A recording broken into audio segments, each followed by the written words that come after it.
साथीहरु एक दिन 2 दिनको लागि ट्रेनिङमा गएर आएको है दार्जिलिङ डिआरडिसीमा बसेर आएको कि मलाई पुरा मिस गरे रे के अन्तखेरि चाहिँ के भन्दैछ हेर्नु न मलाई मिस गरे रे पुरा हो दुनिया यो सारा घुमे नि तिमी जस्तो कहाँ पाउँछु म त सधैँ सधैँ तिमीसँगै रमाउँछु भन्दैछ कि कसले भन्नुस् त देखाउँछु ल यिनीहरूले हौ पुरा मिस गरे अरे नि त किनभने पुरा मिस गरिरहेको यिनीहरूले हौ साथीहरू कस्तो मिस गरे अरे हेर्नु त बिचारा मन हुँदा कस्तो अँधेरै कालै भएर मेलक्कै भएर बस्दो रहेछ हो रहेछ साथीहरू पुरा मिस गरेछ हेर्नु त है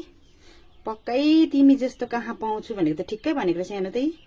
अँधेरो भएर बसिरहेछ मलाई मिस गर्दै हो साथीहरू कहिले आउँछ र उज्यालो हुँ भनेर यस्तो भइरहेछ साथीहरू तपाईँहरूलाई पनि घरबाट हिँडेर 2 दिन पाखा बस्यो भने यसरी मिस गर्छ होला है